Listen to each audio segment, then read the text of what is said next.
Hi everyone, and welcome to today's ATAR Notes Chemistry Unit 3 and 4 lecture. So before we get started, I just want to let you know a little bit about ATAR Notes and what we do. So ATAR Notes provides heaps of free resources to help you get the best out of your study. So we've got hundreds of downloadable study notes, these online lectures which are spaced throughout the holidays throughout the year, an online Q&A to provide discussions about your particular subjects and to get extra help, videos to provide online engaging revision, newsletters, and an ATAR calculator to see if you're on track to get your goal ATAR, articles with heaps of study strategies and tips, and heaps more on our website. So make sure you check that out. It's a very useful resource. And we've also got heaps more resources through TuteSmart, which is our online tutoring from recent Year 12 graduates. We've also got our study guides, which are some printed revision materials, which step you through how you can get your best possible marks and provide you with heaps of great study notes. And then we've got Ed Unlimited, which provides all of the top study guides all in one online platform. So these are all really great resources, and I recommend that you check these all out. We also want to give a special thanks to our sponsors, so that being La Trobe University, RMIT University, Deakin University, UTS, and Macquarie University. So a little bit about me. My name's Amelia, and I graduated from Matthew Flinders Anglican College in 2021. When I was in grade 11 and 12, I studied biology, chemistry, methods, literature, food and nutrition, and Japanese. I'm currently a second year student at UNSW, and I'm studying medicine. And so if anyone has any questions related to the content which we're going to be covering today, or anything to do with subjects or even university, just feel free to ask any of those questions. So just a bit of an overview of what we're going to cover today. So we're going to start off with covering some topics mainly to do with Unit 4.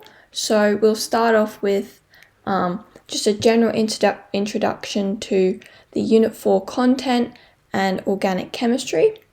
Then we'll go on to focusing more on hydrocarbon skeletons and functional groups, then looking at the physical properties of these particular organic compounds and how physical properties of organic compounds are affected by the structure of what the particular organic compound is and its functional groups, so then relating that back to the first point.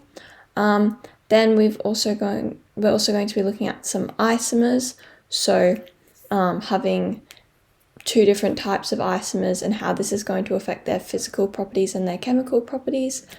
And then we'll finish up with looking at the important need-to-know organic reactions, which are obviously relate back to physical properties, isomers, and functional groups, and so the reactions which will occur will depend on all of those.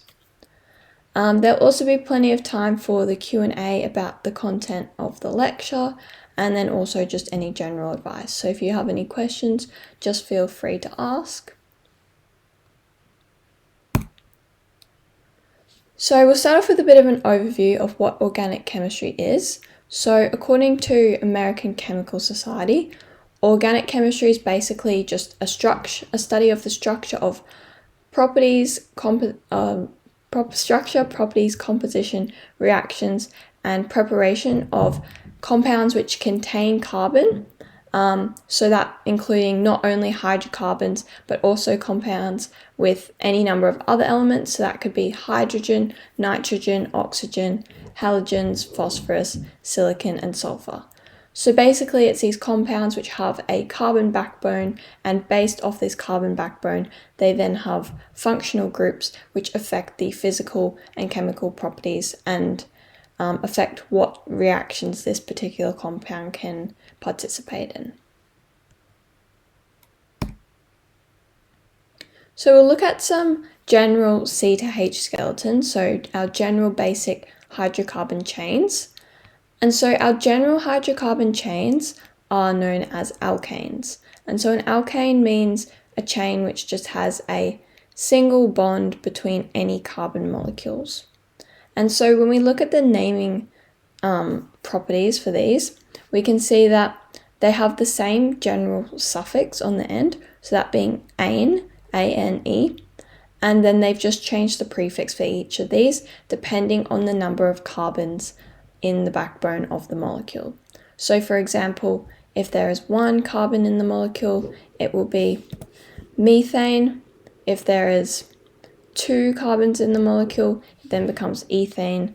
3 becomes propane, 4 becomes butane, 5 becomes pentane, 6 becomes hexane, 7 heptane, 8 is octane, 9 is nonane, and 10 is decane. And so what you'll notice about these is that as you delve further into organic chemistry, these prefixes don't just apply to our general basic alkane molecules, but also apply to other molecules such as our alkynes, our alkenes, our alcohols. Just like any organic compound, they'll follow the general same prefix structure depending on the number of carbons in the backbone of the molecule. We can also see, looking back at this, in the far right column, we've got condensed structural formula. And so we can not only draw these as shown in the middle box with the extended structural formula, where it's very spaced out and shows how the molecules are arranged in space. So for example, methane being a singular carbon molecule with 4 hydrogens bonded around it. We can instead show a condensed structural formula where we can write CH4, or like going on to ethane, CH3, CH3. So not entirely condensing it down to its molecular formula, in which ethane would be C2H6, but instead a condensed structural formula where it's showing still the general structure of the molecule in a condensed version, so being CH3, CH3, suggesting that there is a carbon molecule with 3 hydrogens bonded to it, connected again to another carbon molecule with 3 hydrogens bonded to it. Next, we can look at some functional groups which we have, and we will delve further into what these are. But just to start off with, we'll just go through a general overview of what these functional groups are and what sort of features make them what they are. So the first one we can see is we've already looked at alkanes, so now we can look at alkenes. So alkenes, very similar to alkanes, except their functional group is a carbon-to-carbon double bond. So this basically means that somewhere along the carbon backbone, there is a double bond between 2 of the carbon atoms anywhere along that carbon molecule. And so an example of this could be ethene, which would be a CH2CH2, and so that would be having 2 carbon molecules with a double bond between them, and then due to the molecule wanting, each atom wanting to have a stable octet, there would then be 2 hydrogens bonded to each of the carbon molecules in order for the carbon molecules and the hydrogen molecules to attain stable octet. The next one we can look at is alkynes. And so alkynes, also very similar to the alkanes and alkenes, except they have a triple bond between at least one of the carbons in the carbon backbone. So an example we could have is but2-ine, so that being CH3, C, C, CH3. So what this is suggesting is that we have a carbon molecule which is then bonded to 3 hydrogens and another carbon molecule. And then the second carbon molecule along has a triple bond between the second carbon molecule and the third carbon molecule. So if there is a second carbon molecule and a third carbon molecule with a triple bond between them, we would name it as a and then the last one having another carbon on the end with 3 hydrogens bonded to it, we'd name it as but2-ine as opposed to but3-ine, because we want to name the location of this triple bond, so whether the triple bond is located between the first carbon and the second carbon, or the second carbon and the third carbon. If it was between the third carbon and the fourth carbon, we'd just name it as if it was between the first carbon and the second carbon. But we will talk about this a bit more further in depth a bit later. But basically, if it's between the first one and the second one, you'll name it as it being the first one. If it's between the second one and the third one, you'll name it as it being on the second one. And so it's always just about favouring the lowest number for the naming of any organic compound. The next one we can look at is alcohols. So alcohols have what's known as a hydroxyl group. And so a hydroxyl group is composed of an oxygen bonded to a hydrogen. And so this oxygen can be located anywhere along an alkane, alkene, or alkyne chain. And so it will just be this this single bonded oxygen and hydrogen attached anywhere along the carbon chain. And so an example which we could look at could be ethanol. So this being a basic ethane molecule, so 2 carbons. And so normally an ethane molecule would be C2H6, so having 2 carbons and 6 hydrogens. However, one of the hydrogen molecules gets replaced with a hydroxyl group, resulting in ethanol as opposed to ethane. The next one we can look at is aldehydes. So aldehydes have what's known as a carbonyl group. And so a carbonyl group is a double bonded oxygen group. And so in an aldehyde, this is an end chain carbonyl group. And so what this means is the carbonyl group is located on the final carbon of the chain of the molecule. So whether that be an alkane, alkene, or alkyne, the double bonded oxygen or carbonyl group will be located on the last or first carbon of that chain. And so an example of this could be ethanal, so that being an ethane molecule, so a CH3CH3 molecule, except it would then become CH3COH. And this is because we would have the first carbon in the molecule just being this carbon with the 3 hydrogens bonded to it, but then the next carbon along would obviously have a bond to the other carbon, then it would have a double bond to the oxygen, and then to complete its stable octet, it would then need to have a hydrogen bonded. And so because the carbonyl group is located on an end of a chain, so in ethanal, obviously you could only have an aldehyde, it couldn't be located in the middle of the chain. In ethanal, it would be on the end of the chain, and so hence it would be ethanal with the carbonyl group being on the end of the chain. And so we can contrast this with the next one, which is known as ketones. And so ketones are much like aldehydes in that they have the carbonyl group, but the carbonyl group is not an end chain carbonyl group. In this case, it must be a mid-chain carbonyl group. So this means it can be located in any carbon along the carbon chain, except for the first one or the last one. So an example we can look at with these is propone. And so propone being a propane molecule with 3 carbons along the carbon chain. The first one and the last one are just a carbon with 3 hydrogens bonded to it, but the middle one obviously is bonded to the 2 carbons on either side of it, but then it's also got the double bonded oxygen attached to it.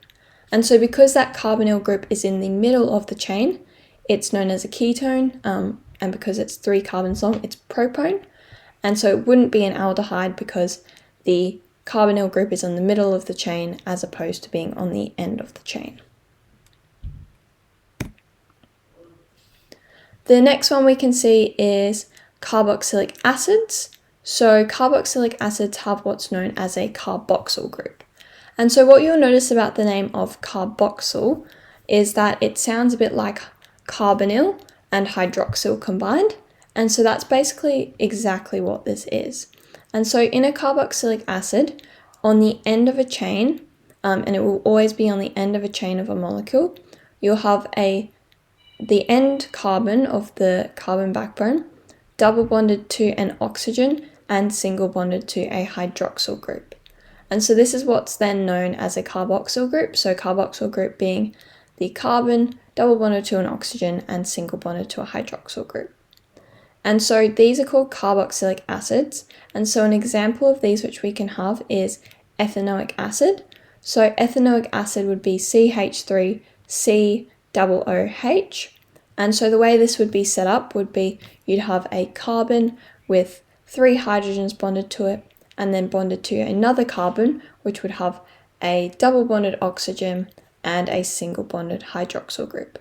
So because it's a general ethane molecule, all single bonds with 2 carbons in it, it's ethane, but then the end of the chain is changed to have a carboxyl group, which makes it an ethanoic acid as opposed to being an ethane molecule. The next one we can look at is halogens, halogen groups, which can be put onto an alkane chain to make what's known as a haloalkane. And so a haloalkane is quite a simple molecule. It's just the exact same as your general alkane molecule, except one of the hydrogens from the alkane chain has been replaced by a halogen. So any of the halogens from the periodic table, so common ones are generally chlorine and bromine. So an example which we've got here is chloroethane. So in chloroethane, we've taken a basic ethane molecule and we've swapped one of those hydrogens to a chlorine, and so instead of it being CH3CH3, we get ClCH2CH3. And so this could be written a number of ways. It could also be CH2ClCH3. Basically, whichever way it can be written, it's still representing chloroethane because it's suggesting that one of those carbons only has 2 hydrogens and has a chlorine instead. And so with these, if it was longer than 2 carbons long, if it was going into then 3 carbons long, you would need to name the location of the halogen molecule, so of the halogen atom, in order to correctly name the molecules. So for example, if it was a propane molecule and one of the hydrogens on the first carbon or the last carbon was substituted with chlorine, you'd get 1 chloropropane. If it was on the second carbon atom along, then you'd get 2 chloropropane. The next one we can look at is esters. And so what esters are is that they are basically like a combination between a carboxylic acid and another added on alkane chain. So what happens with these is they have part of an alkane chain followed by part of a carboxyl group, so that being a carbon with a double bonded oxygen and then a single bonded oxygen. But then from that single bonded oxygen onwards, they then continue with another carbon chain, being another alkane chain. And so this is what's formed, what's known as an ester. They can also be called alkanoates, and so that's just based off their naming structure. And so, for example, we can look at methyl ethanoate, and so with methyl ethanoate, we'd have CH3COOCH3, and so that's saying that the methyl group is this first part of the molecule, which is the part of the molecule which is attached after the C double bonded O, single bonded O. So it's like the leftover part of the molecule, and then the ethanoate part is sort of what we call like the main chain of the molecule. So this part at the front here, the part which is connected to the carbon with the double bonded oxygen. So, for example, if we're looking at methyl ethanoate, methyls being this part on the end here. So if we're looking at this, it would be one carbon over here. And ethanoate is the start of the molecule where we'd have a carbon here and a carbon here. So ethanoate being 2 carbons long.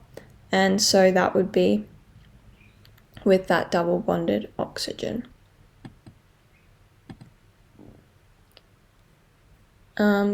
And so methyl ethanoate would have 2 carbons at the start.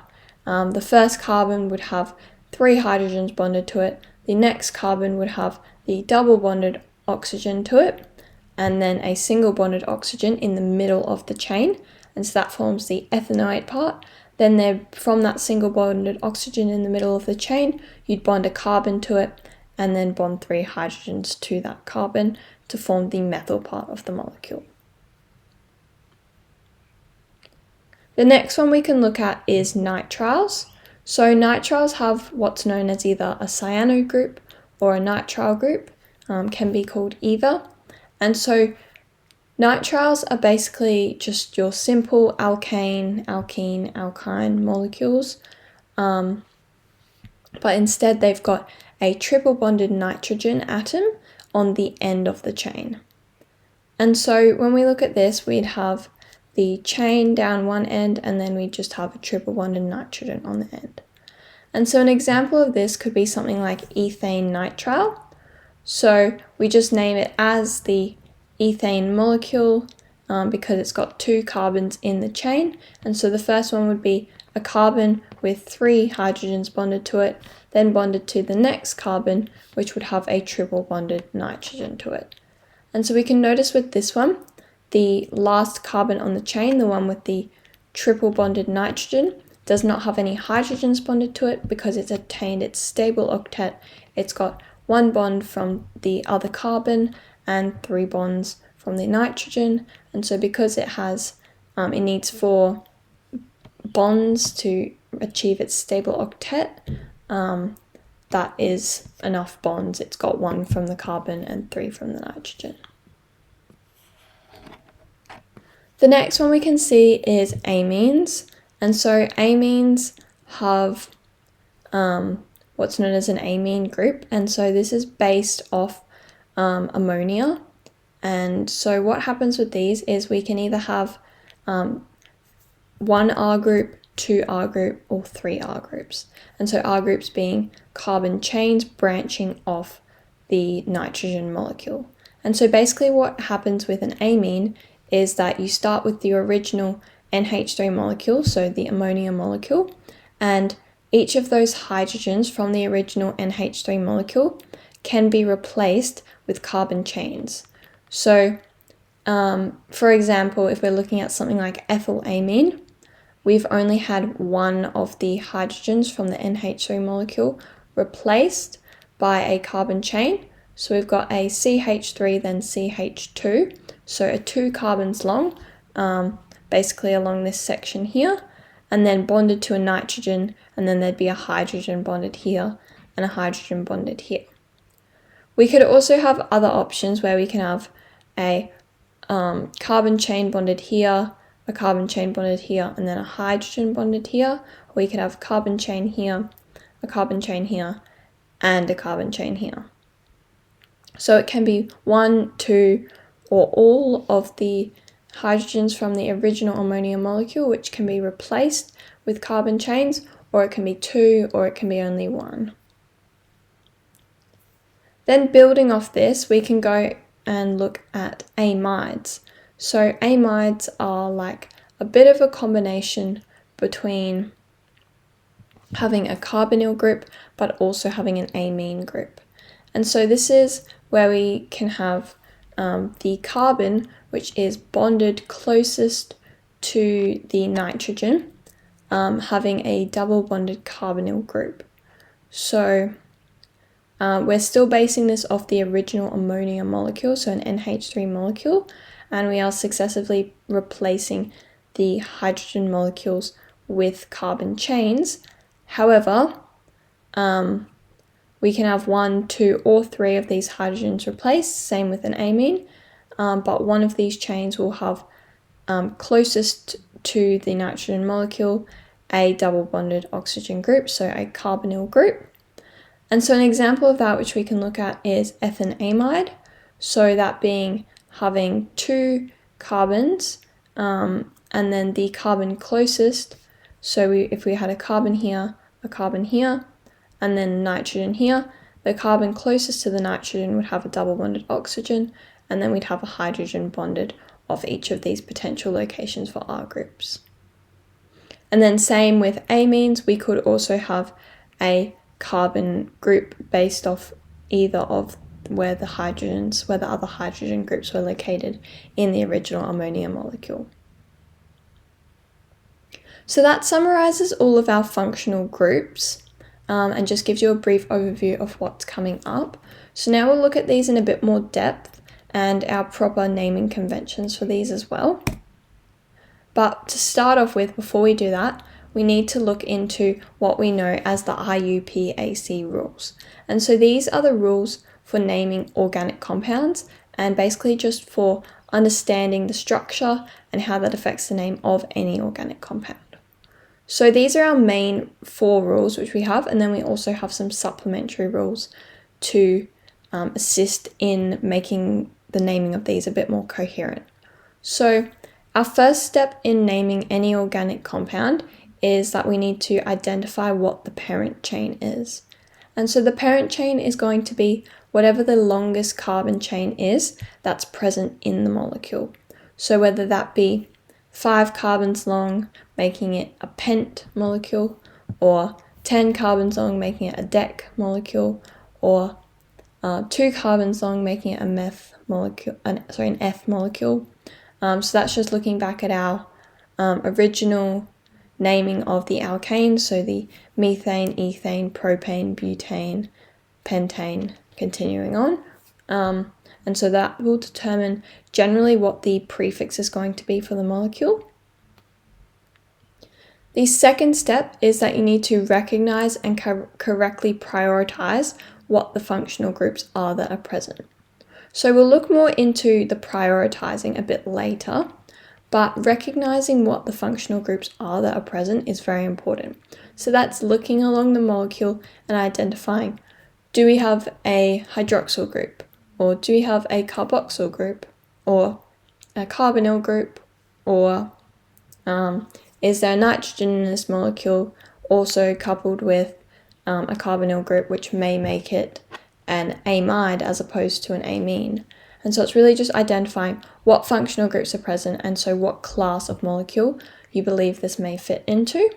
And then prioritizing them would be determining, well, if they also have say for example, if they were to have an halogen group and then they were to also have an amide group, which one's most important in giving the suffix for the name, and so which one's most important in our naming conventions, and would that make us consider this an amide or a haloalkane molecule in preference.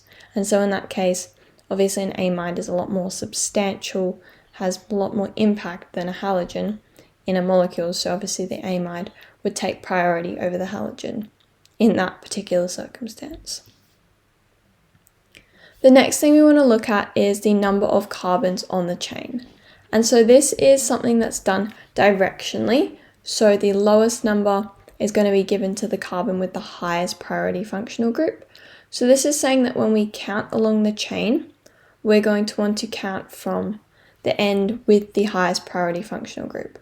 So if our highest priority functional group is on the right-hand side, we count the right-hand side as being 1, 2, 3, 4, etc., etc. We'd have to count from right to left.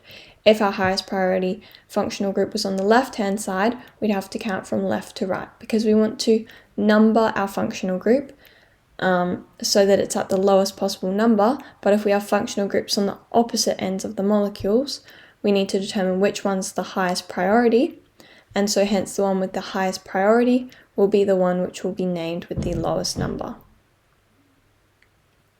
The final step is adjusting the name based on branches or functional groups that are present, and this is done by listing their prefixes in alphabetical order with numbers.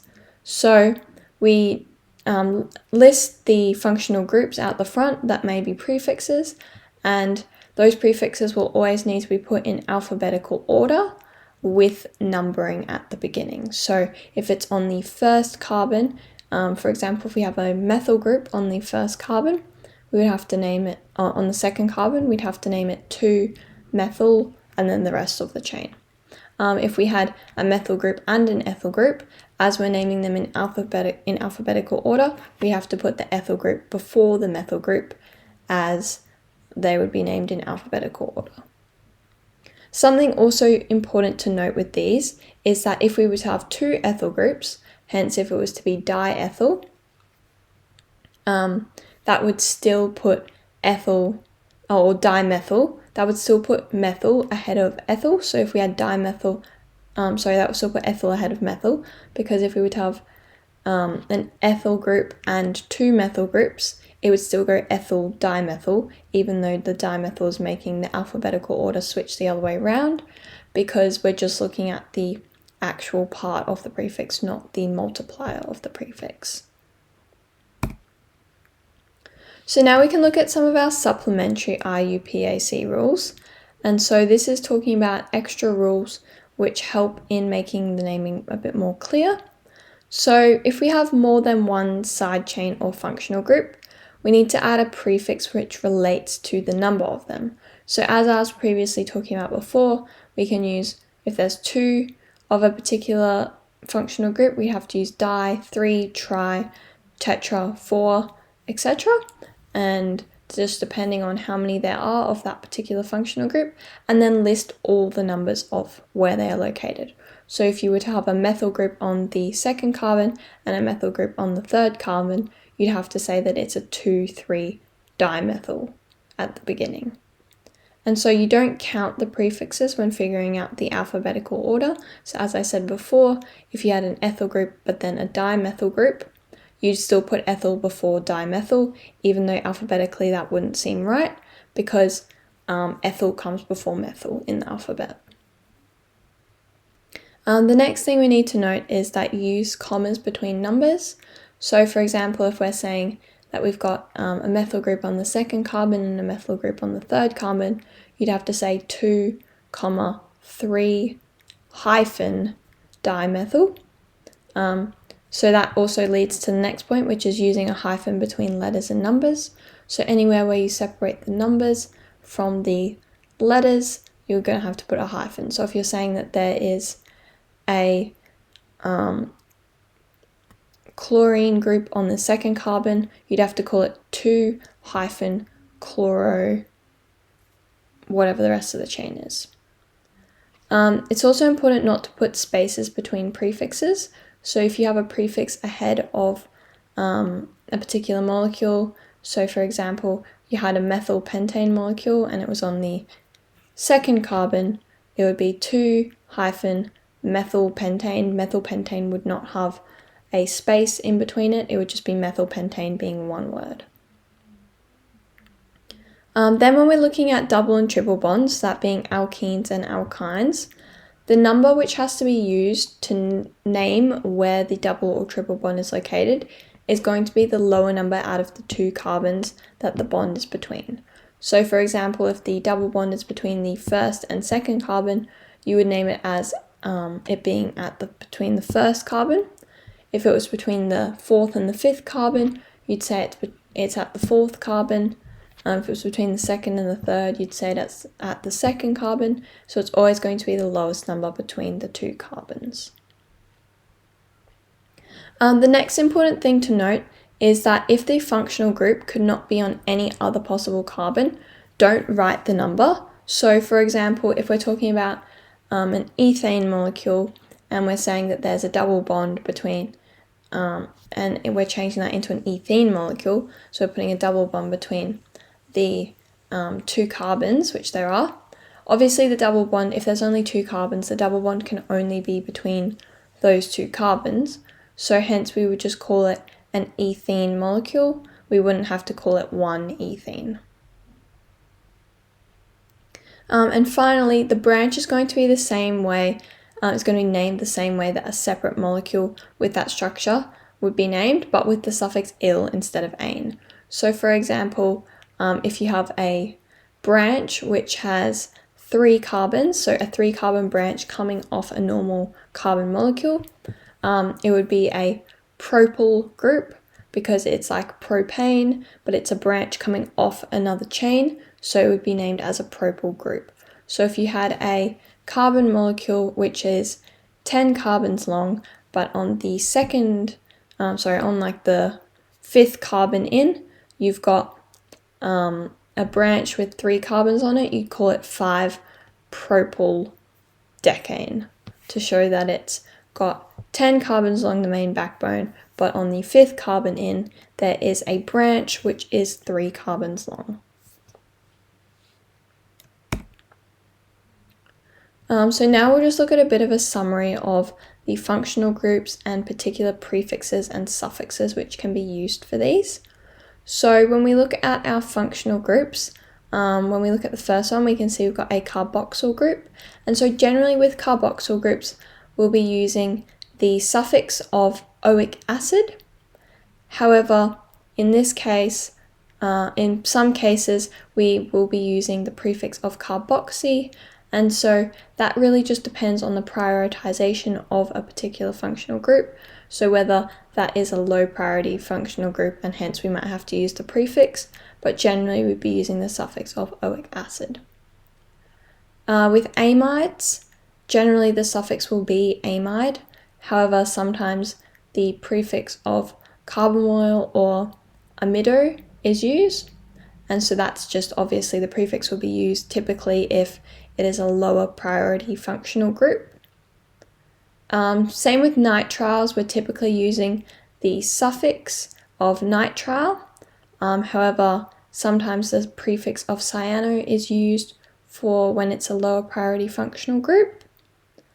Aldehydes, we're typically using the suffix of al, but sometimes we may use the prefix of oxo, and same with ketones, they may also sometimes get the prefix of oxo, but typically they'll be using the suffix of -one, which is generally a lot more reliable to use the suffix of -one because it really denotes between aldehydes and ketones, because the suffix shows that they're a different class of organic compound, whereas the prefix doesn't show that very explicitly.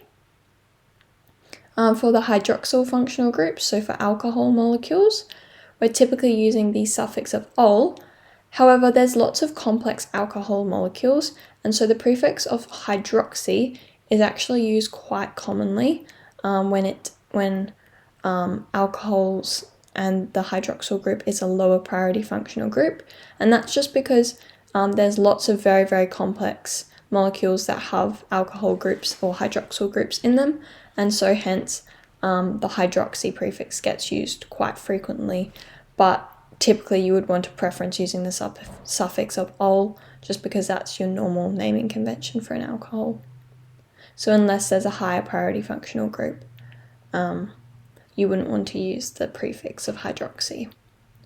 The next one is amines, and so typically they'll just have their suffix of amine.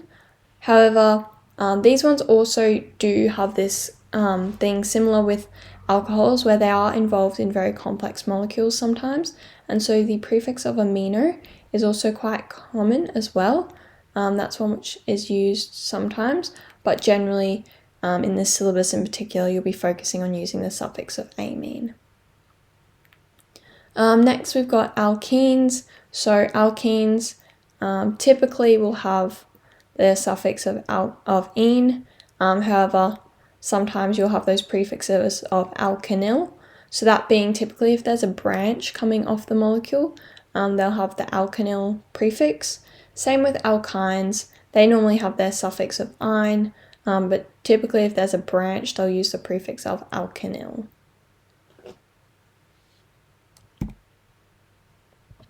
So first of all, we're going to start off by looking at some examples of our functional groups to look at how these work in basically some examples of what molecules are and how you would actually go about drawing these and their different structural types. So we've got two main structure types which you'll be required to be able to recognize and one which you'll be required to be able to actually draw yourself. So we've got on the left, we've got the structural formula, and then we've got the skeletal formula. So the structural formula is showing each individual atom and how it is bonded to every other atom, whereas the skeletal formula shows this but without any letters to specifically denote what these are.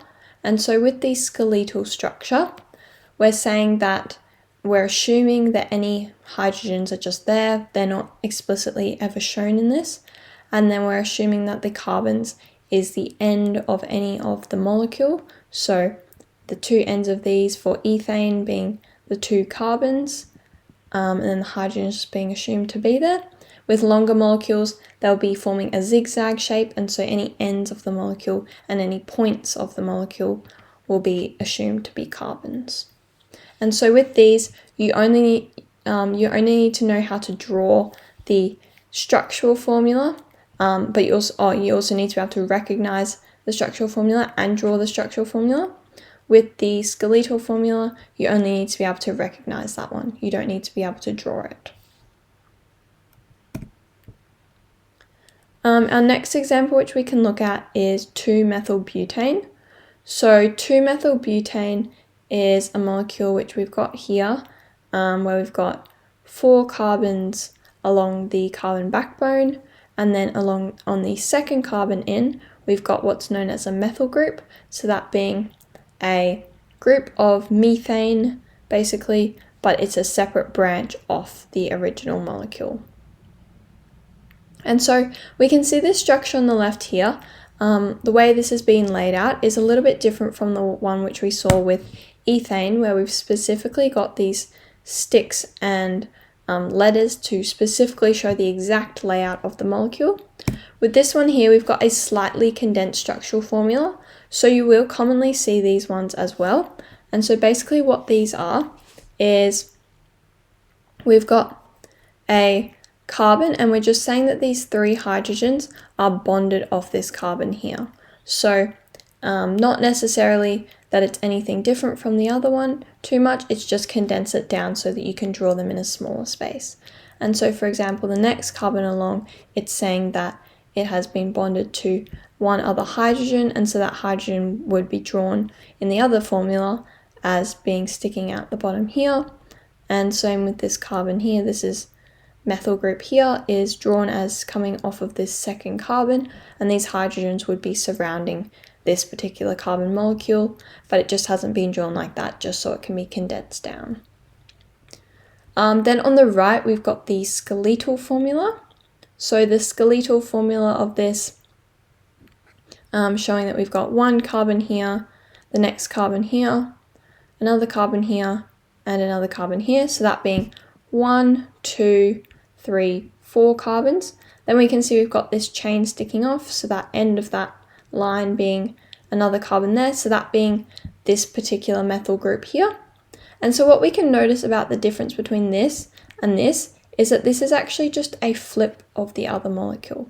So instead of counting 1, 2, 3 and saying that it's a 3-methylbutane molecule, 3-methylbutane doesn't exist because we always want to preference the lowest number on the methyl chain.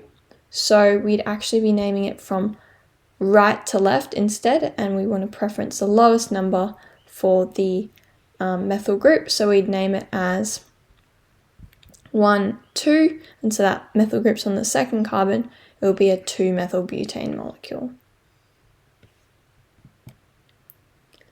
So the next one we're going to look at looks very, very complex when you first look at it, but when you break down the naming of this one, it's actually a lot simpler than it first appears to be. And so what we can see here is that we've got a molecule which is named as 7-ethyl 2,2-dimethyl 4-propylnonane. And so when you're faced with a long and big molecule name like this, or a big molecule, or if you were shown just this structure here and it's a big molecule like this, the first thing you always want to look at is what is at the end of the molecule. What is the suffix for this particular molecule name? And so we can see that the suffix is nonane, so that being a 9-chain long alkane molecule. And so we can see if we count along this chain down the bottom here, we want to find the longest possible continuous chain. So we can count 1, 2, 3, 4, 5, 6, 7, 8, 9. And so that's 9 carbons long along the longest possible chain. We could also count it 1, 2, 3, 4, 5, 6, 7, 8, 9, or 1, 2, 3, 4, 5, 6, 7, 8, 9. Or if we counted from here, 1, 2, 3, 4, 5, 6, 7, 8, 9. There's plenty of ways, but the longest possible chain which can be formed is 9 carbons long, so we're going to be saying it's a nonane molecule. Next, we can look at what all these different functional groups are, which we have. So it's saying on 7, we have an ethyl group. So on the 7th carbon along the molecule, we have an ethyl group. So we can count along and we can go 1, 2, 3, 4, 5, 6, 7. We can see on the 7th carbon along, we've got 2 carbons branching off of that. And so those 2 carbons branching off are what we know as an ethyl group, because it's like an ethane branch. But when it's a branch, we change it to ethyl. And so that's the 7-ethyl. Next, we can see we've got a 2,2 dimethyl group. So it's saying that on the 2nd carbon, we've got 2 methyl groups. So 1, 2, we've got a methyl group on this side and a methyl group on this side. And so it's important to note that this is not considered an ethyl group, because although they're on the same carbon, they're on opposite sides. So one of these methyl groups is on this side, one of these methyl groups was on this side. If they were both on the same side, so if we went carbon and then bonded another carbon here, that would not be known as a methyl group. That would then be known as an ethyl group, and so instead it would just be a 2-ethyl. But because they're on opposite sides, they're 2 separate groups. That's a methyl group there, and that's a methyl group there, and so hence it's 2,2-dimethyl. The next one is saying 4-propyl. So it's saying we've got a 3-carbon chain long branch on the 4th carbon along the chain. So we can go 1, 2, 3, 4. And we can see we've got 1, 2, 3 carbons branching off the 4th carbon along the main chain. And so this here would be our propyl group, because it's like a propane chain, being 3 carbons long, except it's a chain, so and it's branching off, so it's a propyl group.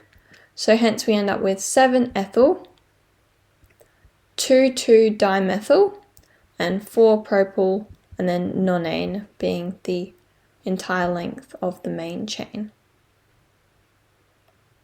So it's really important when you're faced with these complex ones like this that you focus on breaking down the naming, because they do appear very complex at the beginning, but once you break down the naming system and into its constituent parts, it makes a lot more sense and it makes it a lot easier to figure out what it is. The final one we're going to look at is 3-ethyl 2-methylheptane. So we'll do the same thing to break this one down. So we'll look at what the end of the molecule says. So we've got heptane. So that meaning that the longest possible chain along the backbone of this molecule is going to be 7 carbons long. So we can count 1, 2, 3, 4, 5, 6, 7. So that's 7 carbons long at the longest point along the chain. We could also double check here, 1, 2, 3, 4, 5, 6, 7. That part there could also be the longest part of the chain. We could count 1, 2, 3, 4, 5, 6, 7. That there could be our longest chain. Either way, our longest possible chain is always going to be 7 carbons long. So hence it's going to be heptane at the end of the molecule. The next thing we want to look at is what our functional groups are. So we've got an ethyl group and a methyl group. So when we look for our ethyl group, we can see that's on the 3rd carbon along. So we want to count 1, 2, 3.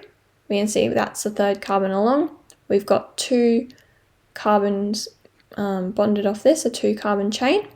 And so on the 3rd, 1, 2, 3 carbon along of the chain, we've got an ethyl group. And so that creates this 3-ethyl at the start.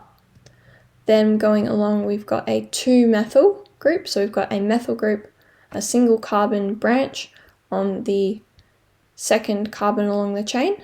So we can go 1, 2, and this here we can see we've got a methyl group located here as we've got 1 carbon branching off the main chain. And so that's what our extended structural formula would look like for this particular molecule. The next thing we want to look at is what would our skeletal formula look like for this particular molecule. So we can see this one here is actually a flip of this molecule here, much like the other time. So we can be counting from left to right, from right to left as opposed to left to right, because if we look for the ethyl group, we can see the carbons being on the points and on the ends of the molecules. So we'd have 1 carbon, 2 carbons, 3 carbons, and we can see we've got a branch located here. So 1 carbon, 2 carbons. So that 2 carbon long branch there would be our ethyl group. So 1, 2, 3, our ethyl group's on the 3rd carbon along the chain. And then our methyl group is going to be on the 2nd carbon along the chain. So going 1, 2, we've got 2-methyl there. And so that methyl group being the end of that stick there. So that just shows how we can name these molecules based on their skeletal formula or their structural formula, and how they can be shown to be counted from left to right or right to left, depending on whichever way they've been drawn. They're the exact same molecule, just drawn in different ways. Next, we want to look at alkenes versus alkynes. So alkenes being our double bonded between the carbons, so at least 1 double bond, and alkynes being at least 1 triple bond between a carbon. So for example, we can contrast ethene and ethine. So ethene being a double bond between the 2 carbons of the molecule, and ethine being a triple bond between the 2 carbons of the molecule.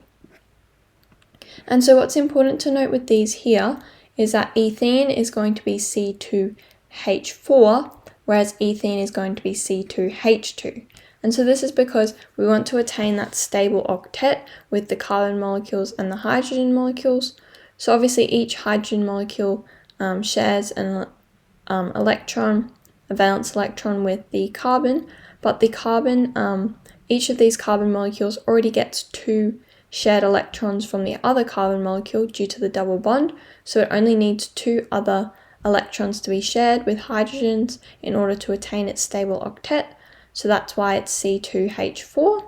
With ethine, there's only 1 more electron which needs to be shared in order to attain the stable octet, because the carbon molecules already get 3 shared electrons from each other due to the triple bond, and so that's why ethine is going to be C2H2.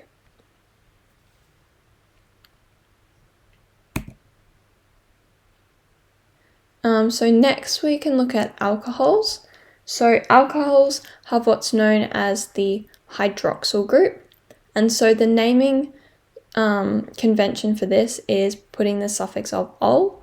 So for example, ethanol being a molecule which has got 2 carbons, it's just a general ethane molecule, except one of the hydrogens has been replaced by the hydroxyl group.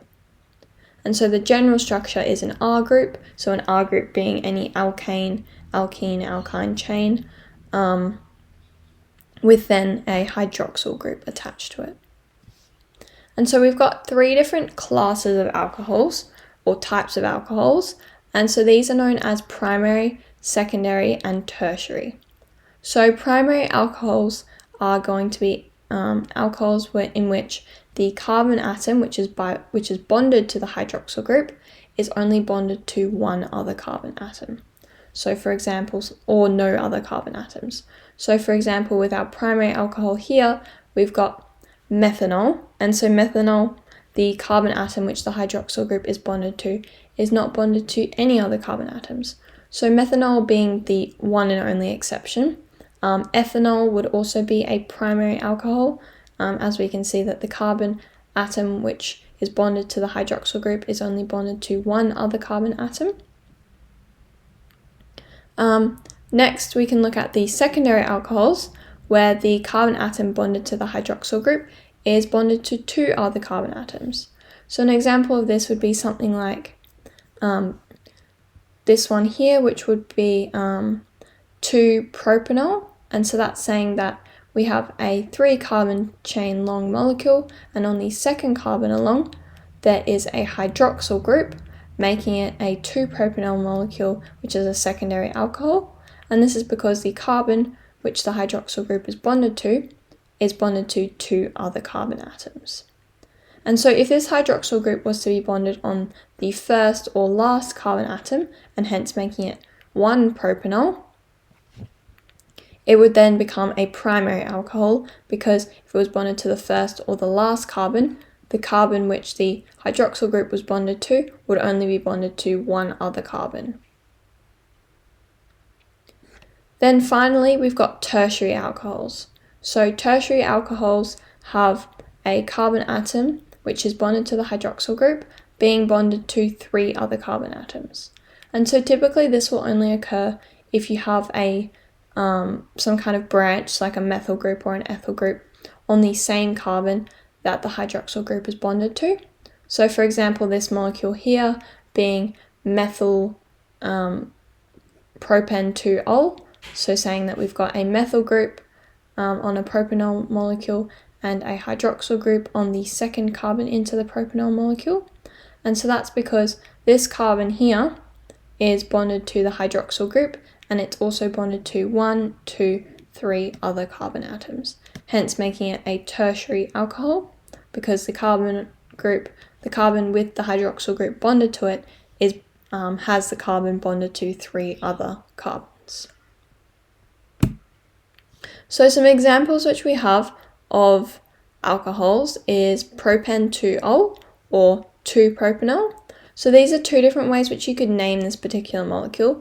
I would say the best way is the first name, so the propan-2-ol, just because that makes it very clear and very explicit that you are naming the alcohol as being on the second carbon along the chain, whereas with more complex molecules, when they become very complex and you put the 2 out the front and make it 2-propanol, that makes it very difficult to follow what the numbers are actually naming. So I would preference calling it propan-2-ol as opposed to 2-propanol.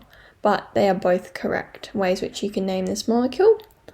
And so when we look at this molecule, we can see that the reason that it's called propan-2-ol is because we've got a propane chain, so 3 carbons along the carbon backbone.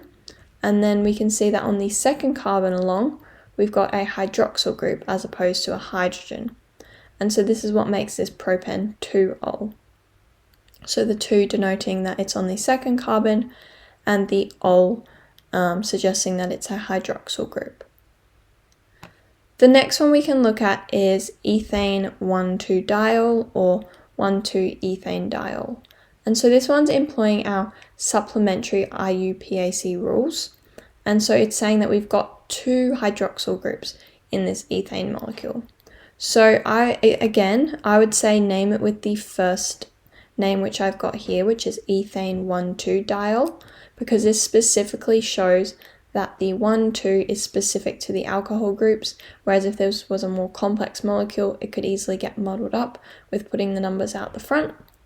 So we can see that on the first carbon, we've got a hydroxyl group, and on the second carbon, we've also got a hydroxyl group, hence making this ethane 1,2-diol, the di meaning that there is 2 hydroxyl groups in this particular molecule, and the 1,2 suggesting that it's on the first carbon and on the second carbon. The next class of molecules we can look at is aldehydes. So aldehydes have what we know as the end chain carbonyl group, so that being a double bonded oxygen. And so our example which we have for these is ethanal. So ethanal being this molecule here down the bottom, where we can see we've got 2 carbons making that the ethane part of the name. And then we can see instead of having 3 carbons on the second carbon in the chain, we've got 1 carbon and a double bonded oxygen instead. And so that end-chain carbonyl group meaning the double bonded oxygen group.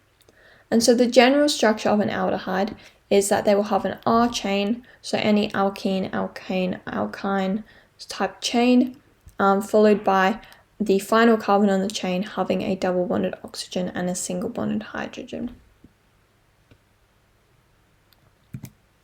So some examples which we have of these is butanal. So butanal being this molecule here where we can see we've got 1, 2, 3, 4 carbons along the main chain, that being the butane part of the name, and then we've got the double bonded oxygen and single bonded hydrogen on the end of this molecule, making this known as an aldehyde molecule because the carbonyl group is on the end of the molecule.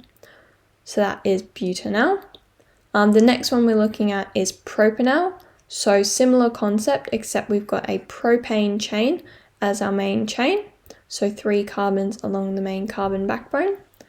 And then completed with an oxygen group, a double bonded oxygen group on the end of the molecule.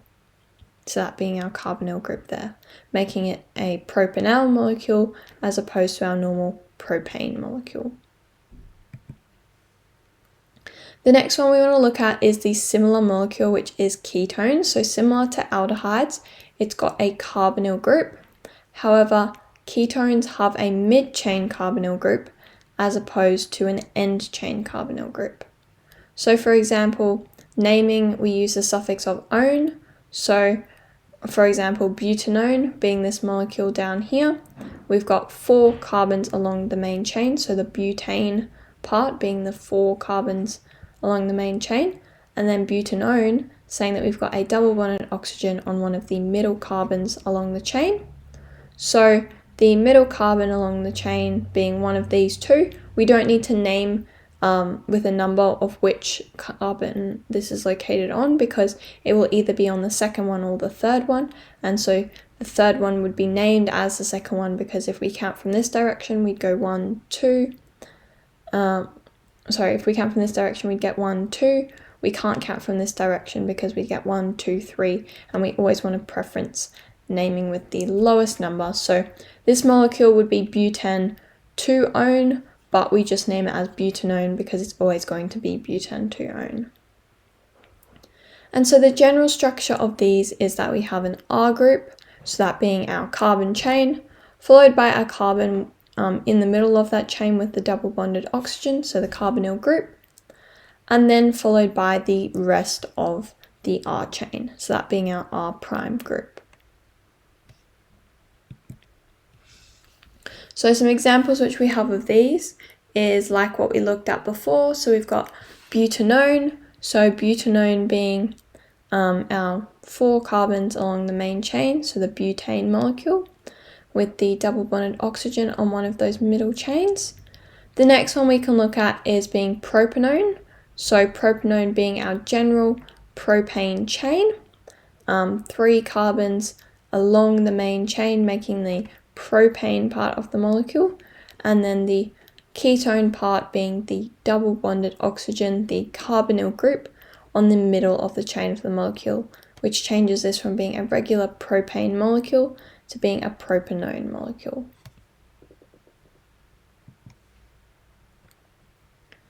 Our next functional group we can look at is the carboxylic acids, and so they have a functional group which is called an end chain carboxyl group. And so that is the end carbon of the chain has a double bonded oxygen, so a carbonyl group, and a single bonded oxygen and hydrogen, so a hydroxyl group. And so as we briefly said before, the carboxyl group is the name carboxyl comes from it being a carbonyl group and a hydroxyl group, so combined to get carboxyl. And so the naming for these is we have the suffix of oic acid. So for example, ethanoic acid, this molecule shown here. So we can see the ethane part comes from the 2 carbons along the main chain. Instead, now we've substituted the end of the molecule to have an N-chain carboxyl group, which has changed this from an ethane molecule to an ethanoic acid molecule. And so the general structure for these is that we have an R group, and so the R group is just the general chain of any alkane sort of group, followed by the carbon with the double bonded oxygen carbonyl group, and then the single bonded hydroxyl group, so oxygen and hydrogen, making that N-chain carboxyl group. And so hence that would form the carboxylic acid. So some examples which we have of these is butanoic acid. So that being this one here, where we can see we've got 1, 2, 3, 4 carbons along the main chain, and then on the end of the molecule we can see we've got a double bonded oxygen and a single bonded hydroxyl group, making it a carboxylic acid. So hence the butane part comes from the 4 carbons along the main chain, and then the oic acid part comes from the carboxylic acid group, the carboxyl group at the end of the molecule. The next one we can look at is propanoic acid. So propanoic acid being this molecule here with 3 carbons along the main chain, so that being the propane part of the molecule. And then we can see we've got the carboxyl group on the end of the molecule with our carbonyl group here, our double bonded oxygen, and our hydroxyl group, our single bonded oxygen to hydrogen, making this a propanoic acid molecule from the original propane molecule. The next one we want to look at is esters. So esters are what we know as alkyl alkanoates based on their naming conventions. And so their functional group is going to be quite complex. It's a carbonyl group, which is attached to a single bonded oxygen on a mid-chain carbon. So the way which these are named is we have an il plus an anoate section. So that's where the alkyl alkanoate part comes in. So for example, methyl ethanoate.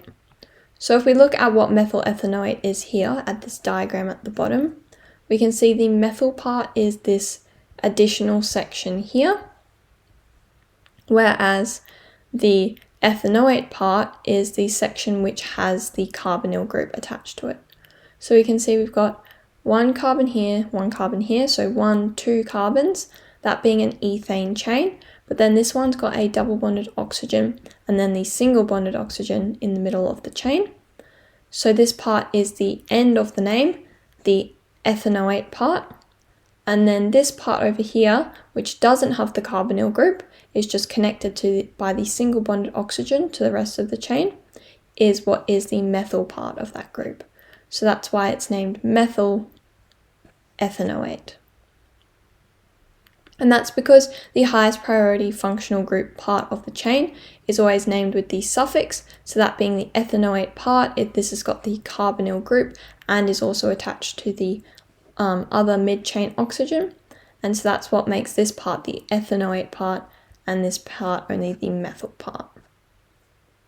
And so our general structure of these is we'll have an R group, and then with our carbonyl group and the mid-chain oxygen, single bonded oxygen, and then we'll have an R prime group following on from that. So the R group in methyl ethanoate being the ethanoate part, and then the R prime section being the methyl group. So some examples which we've got here is butyl propanoate.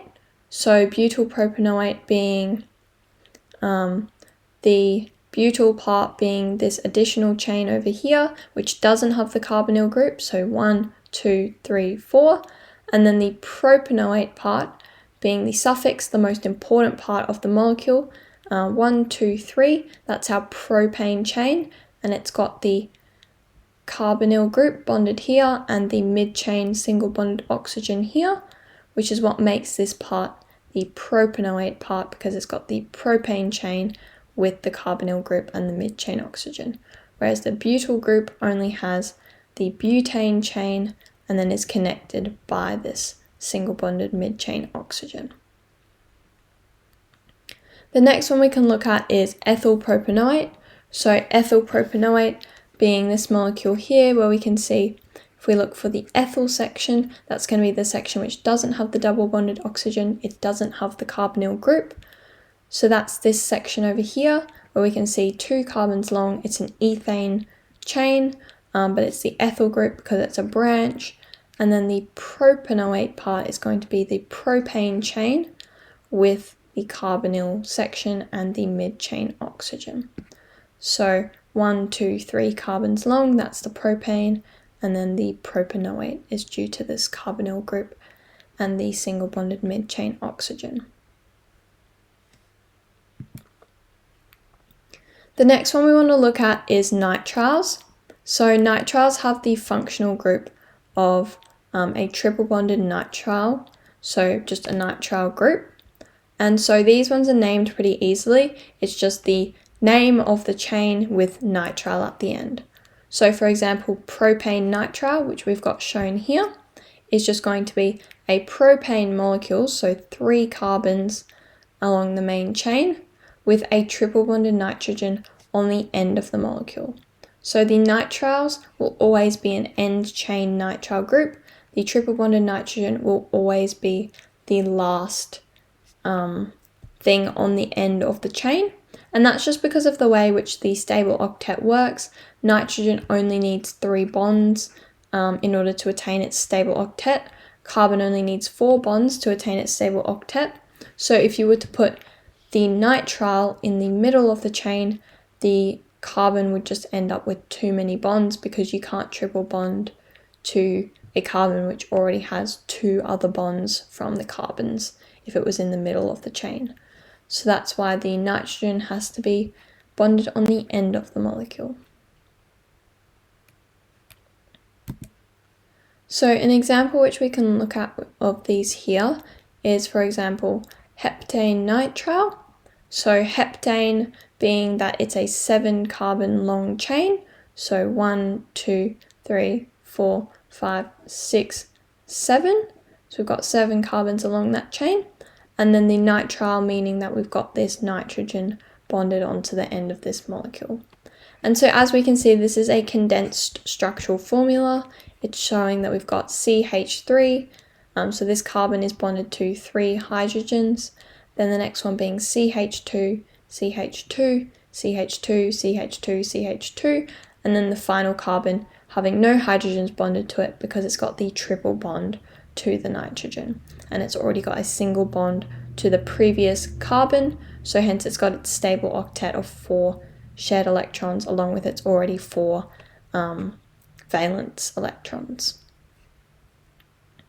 The next one we can look at is ethane nitrile. So ethane nitrile obviously is just a general ethane chain, so 2 carbons long, and then we can see that the final carbon on the molecule, which could be either of these carbons, because it's ethane, it's going to always be an end chain functional group, no matter which carbon it's bonded to, is going to be on this carbon here, and we can see it's triple bonded, so it's attained the stable octet for all of those particular atoms, and so that's what makes that ethane nitrile.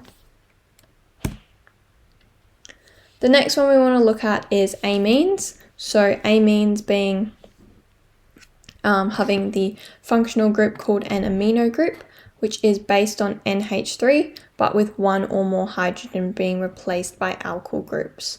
So the naming for these is alkyl amine, so the alkyl group with amine on the end. So for example, ethylamine being this molecule down here, where we can see we've got 2 hydrogens along here, so an ethane chain, then with the amine group at the end of the molecule. So that nitrogen has that ammonia molecule has 1 of the hydrogens replaced with this ethyl chain, and it's still got its 2 existing hydrogens.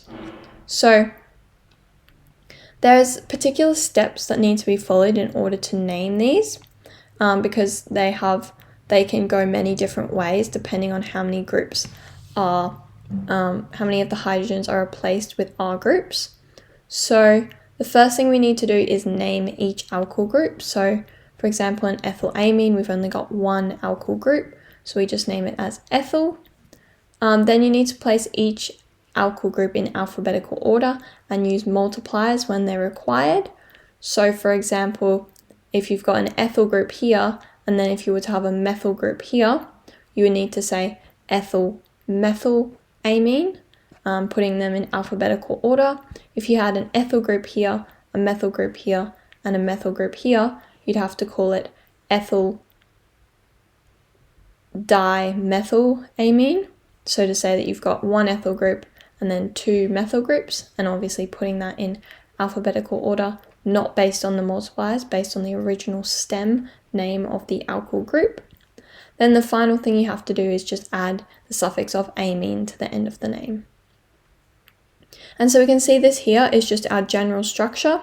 So we've got an R group, and it's based off an ammonia molecule. We've got an R group, and then we've got these two hydrogen groups remaining here, but either of these can also be replaced with R groups. So whether that's an R group there, an R prime group there and a hydrogen, or an R group here, an R prime group here, and an R double prime group here, just depending on how many of the hydrogens are replaced with the alkyl groups. So with amines, we've got primary amines, secondary amines, and tertiary amines. So similar with our concept of primary, secondary, and tertiary with alcohols, amines have a similar kind of concept. So a primary amine is going to mean that the nitrogen atom is bonded to one carbon atom. So it's saying that the nitrogen from the original ammonia molecule, only one of the hydrogens from NH3 has been replaced by an alkyl group. So the nitrogen is only bonded to one other carbon atom. In secondary amines, the nitrogen atom is bonded to two carbon atoms. And so what this means is that two of the original hydrogen molecules from the original ammonia molecule have been replaced by alkyl groups. So instead of it being the original NH3 molecule, it's only got one of those existing hydrogens left from the NH3, because two of those have been replaced by alkyl chains, or by like an alkane-based chain. Then a tertiary amine is going to mean that the nitrogen atom is bonded to three carbon atoms. And so this means that from the original ammonia molecule, there is no existing hydrogen atoms left over. So from the NH3, all of those three hydrogens have been replaced by alkyl groups. So each of these, it's nitrogen with an R group, an R prime group, and an R double prime group. So making it a tertiary amine because the nitrogen is bonded to three carbon atoms from three separate bonds. So some examples which we can look at here is we'll start off with a basic one. So this being methylamine. So this basically means with methylamine, we've got the original nitrogen molecule from the ammonia, and we can see that we've got two hydrogens left over, and one of the hydrogens from the original ammonia molecule has been replaced with what we can see is a methyl group. So a methane chain branch, so one carbon long. The next one we can see is ethyl methylamine. So with this one, it's named in alphabetical order, ethyl methylamine. So we know ethyl means that it is a 2 carbon long branch, and methyl means that it's a 1 carbon long branch. And so because we've got two branches, we can identify that this means that there must have been two hydrogens from the original ammonia molecule replaced with alkyl groups. So we can see from this diagram here, from the structure, we've got one original remaining hydrogen on the ammonia molecule, but then we can see we've got one replaced with a methyl group here. So we've got a singular carbon branched off from over here. And from this one here, we can see we've got two carbons branched off from this section here. So that being our ethane chain, our ethyl section, and that being our methyl chain there, the methyl section of the name. So hence this is ethyl methylamine. And so what we can notice about these is that methylamine, the nitrogen is bonded to only one other carbon atom, hence making this a primary amine. With ethylmethylamine, the nitrogen is bonded to two other carbon atoms, hence making this a secondary amine.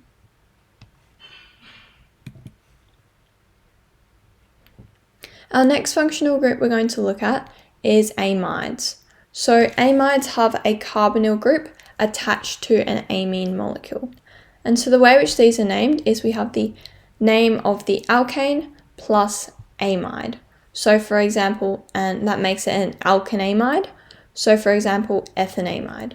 So ethanamide being this molecule down the bottom here, which we can see we've got an ethane chain being 2 carbons long, and then it's connected to the amine part of the molecule, where there's only been one of the hydrogens from the original ammonia molecule replaced with this ethane chain.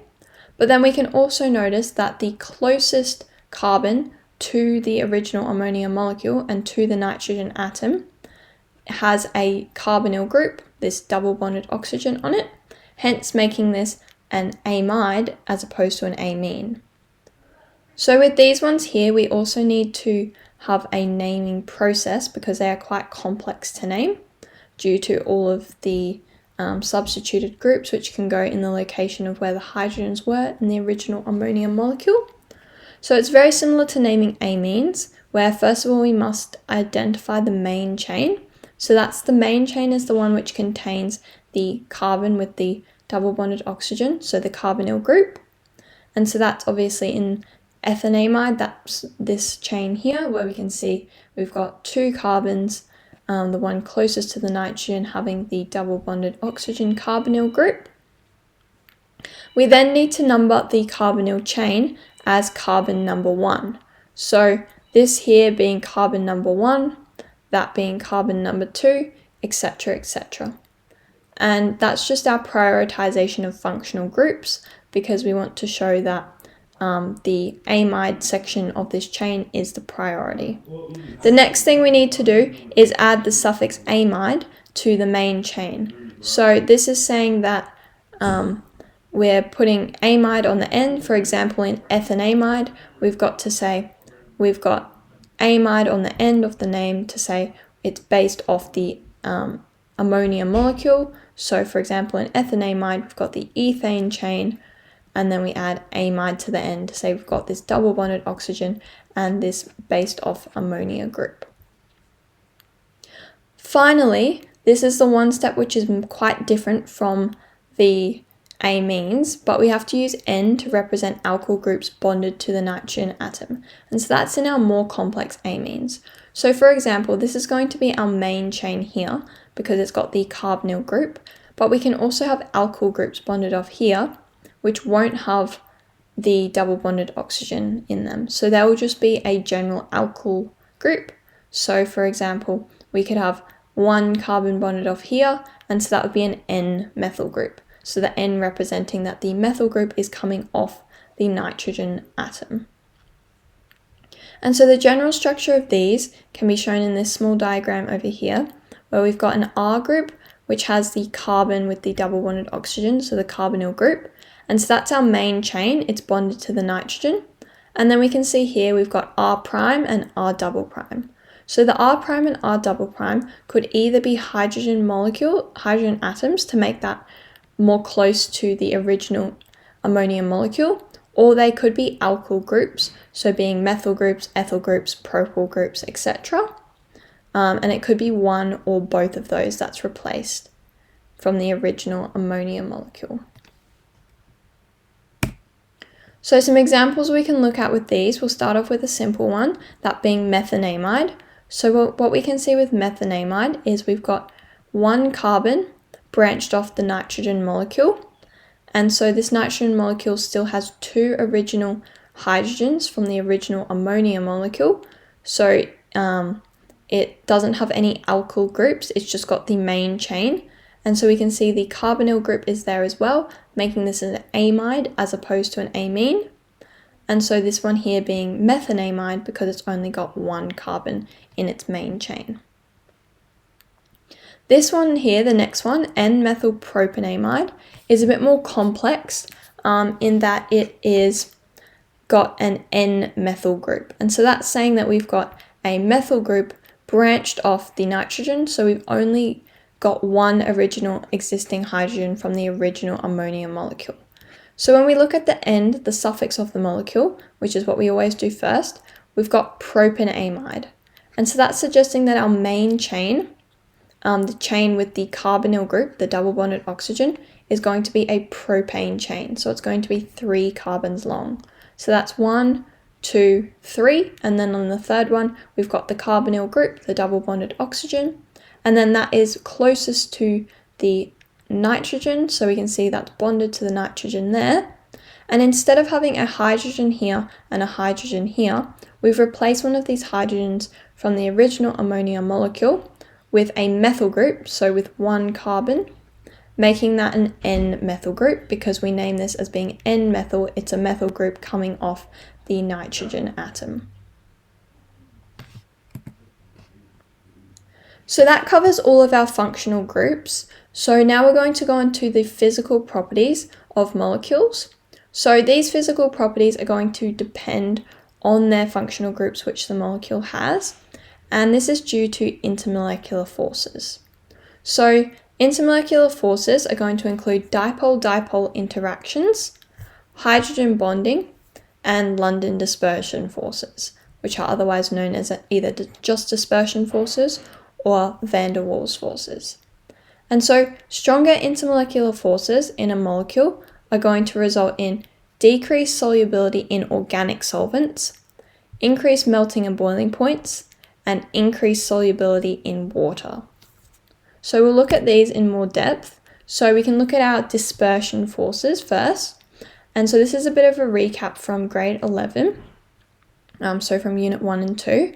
But basically, just to recap on what you've learnt and as a bit of a reminder, because these are very important, when we discuss dispersion forces, we're talking about the force which exists between all types of molecules.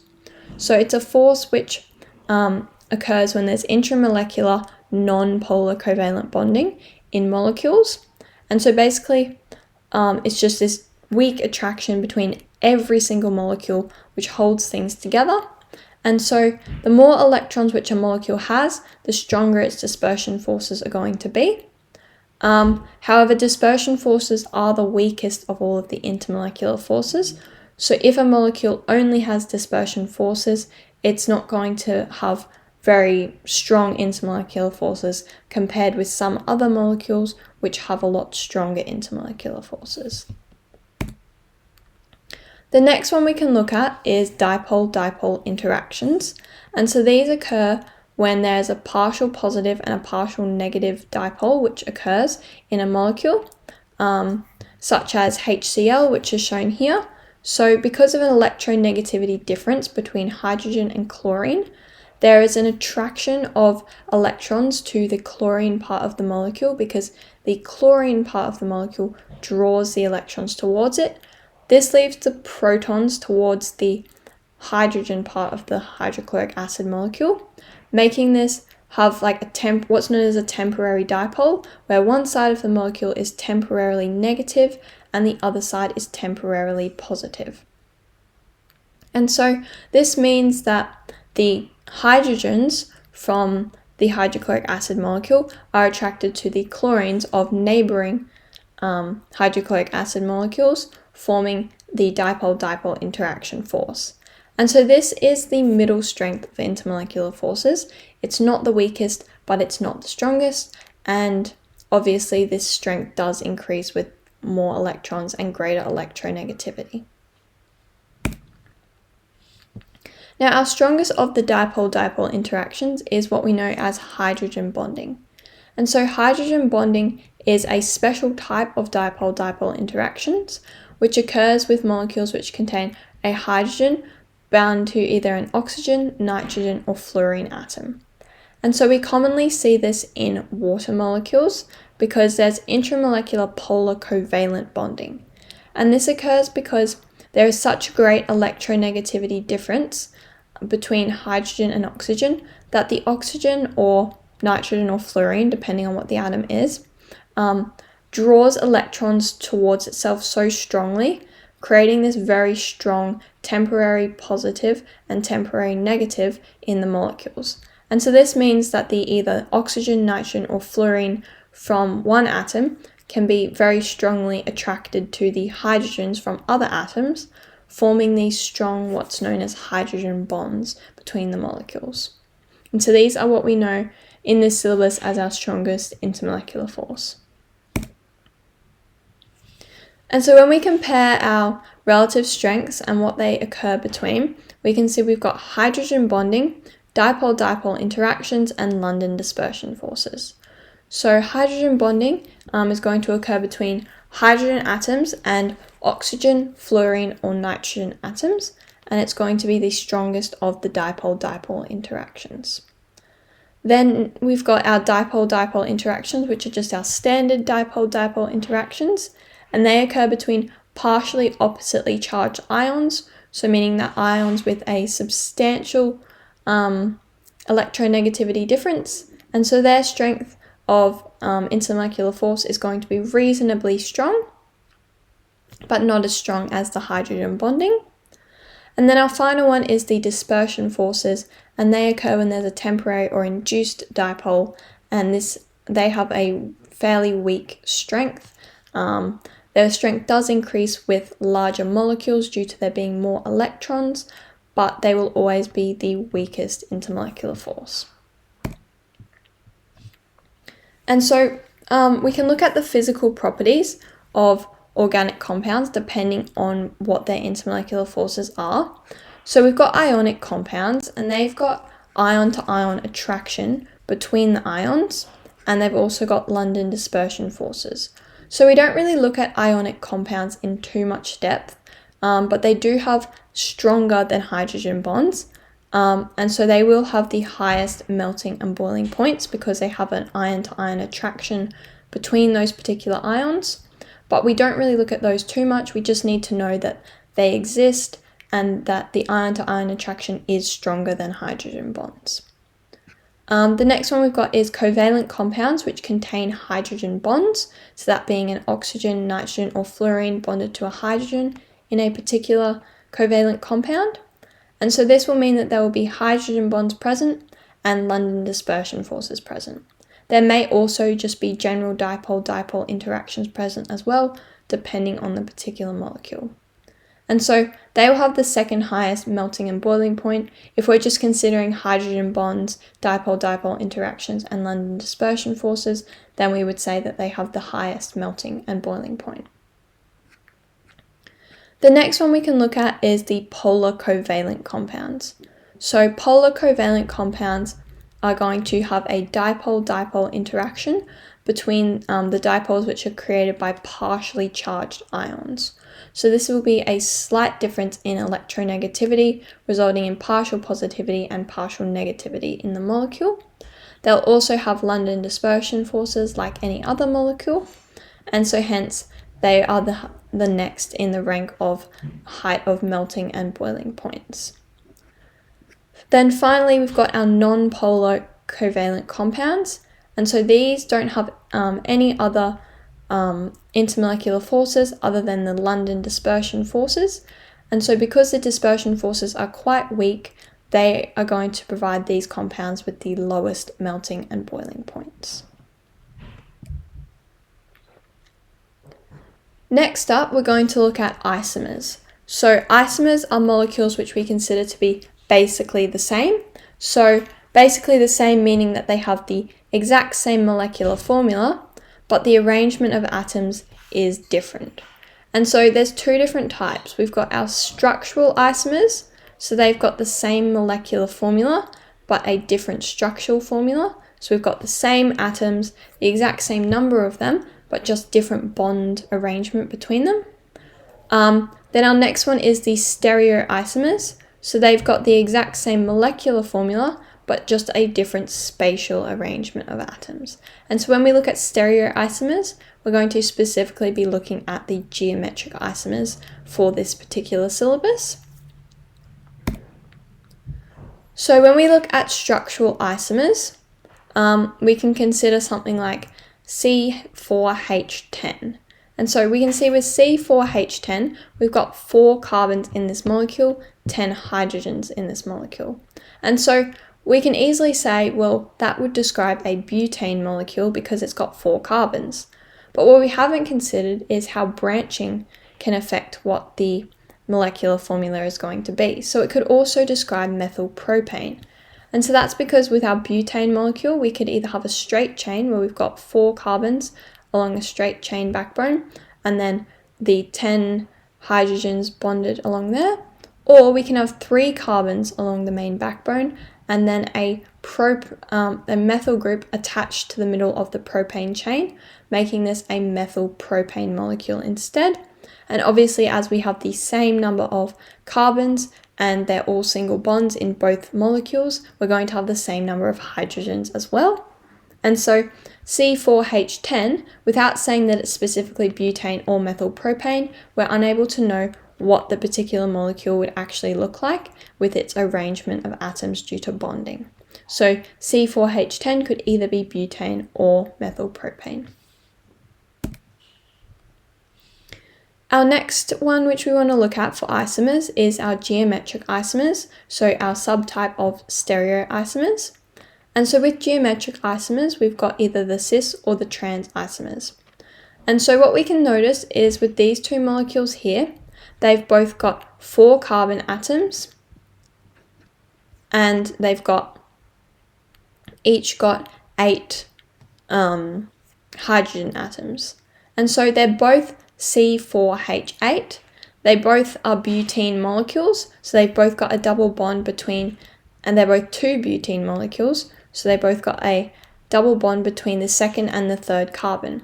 However, the one thing which we can notice is different between these 2 different isomers is that the cis-2-butene has the carbons on both sides, so when the arrangement from the double bond occurs, we've got these carbons on the same side, and then we've got the hydrogens on the same side.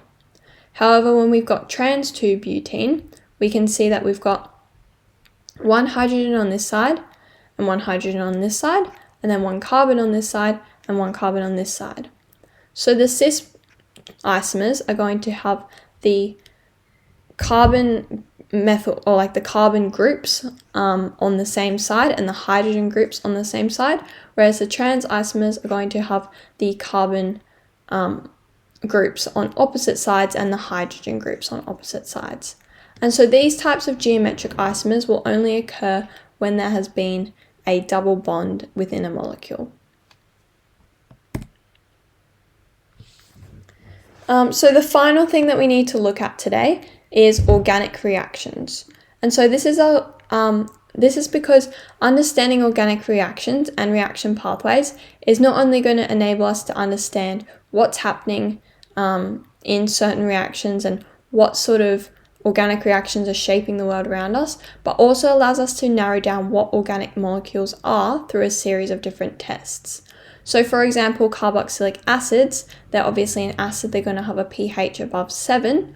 So if we tested the pH of an unknown solution and the value was above 7, we know a carboxylic acid is going to have a pH below 7 because it's acidic. So if we test the pH and the pH is above 7, we know that's basic, it's not going to be a carboxylic acid. So before we look at the organic reactions though, we need to have an understanding of saturated and unsaturated compounds. So saturated compounds are going to be compounds that contain only single bonds. So this basically means that all carbons have 4 single bonds. The maximum number of hydrogens possible for the molecule are possible due to there being only single bonds. So the molecule is entirely saturated with hydrogens. Whereas unsaturated compounds will contain at least 1 double or 1 triple bond. And so they're not fully saturated with hydrogens, they can be either monounsaturated compounds, so meaning they have one double bond, or polyunsaturated compounds, which means they've either got multiple double bonds or triple bonds. And so by definition, an alkane is going to be saturated because it's got all single bonds along the backbone of the carbon molecule, and alkenes and alkynes are always going to be unsaturated molecules because they've got at least one double bond or one triple bond along the main carbon chain. We also need to look at primary, secondary, and tertiary carbons. And so when we look at these, we're always using the convention of 1 degree, 2 degree, and 3 degree to mean primary, secondary, and tertiary. So those are just like our shortened names for representing what primary, secondary, and tertiary are. And so a primary carbon atom is going to be the carbon atom which is connected to one other carbon atom. Or for example, in methane, no other carbon atoms. A secondary carbon atom is going to be connected to 2 other carbon atoms. And then a tertiary carbon atom is going to be connected to 3 carbon atoms. And so these are used to describe the location of functional groups. So as we've spoken about before, with our alcohols we have primary, secondary, tertiary, and with our amines we've got primary, secondary, tertiary. We can also do this with haloalkanes as well to describe the location of the halogen groups. So this concept of primary, secondary, and tertiary is very useful in describing our functional group locations. So now going on to our organic reactions which we need to know. So the first one which we're going to look at is a substitution reaction, and so it's a substitution of alkanes in order to make haloalkanes. So what alkanes are is they are a very unreactive molecule, and so this is because they have high stability in their hydrogen to carbon bonds, so in their hydrocarbon chain. And so we've seen that before in that an alkane is fully single bonded. And so this means that they're very unreactive. They're not going to react very easily, so hence they need what's known as a catalyst. And so their catalyst is going to be UV light. So this reaction will only occur in the presence of UV light, whether that being sunlight or specifically artificially created UV light. And when they are in the presence of UV light, they can react with halogen gases to form what's known as our haloalkanes. So, for example, if we started off with an ethane molecule and we were to put it in the presence of UV light and chlorine gas, so Cl2, we could form a chloroethane molecule. And so when we form the chloroethane molecule, we're switching out one of the hydrogens for a chlorine atom. And so when we switch out one of the hydrogens for a chlorine atom, we then are left over with one of the chlorine atoms from the Cl2 and the hydrogen atom which has been taken out of ethane, leaving us with chloroethane and HCl.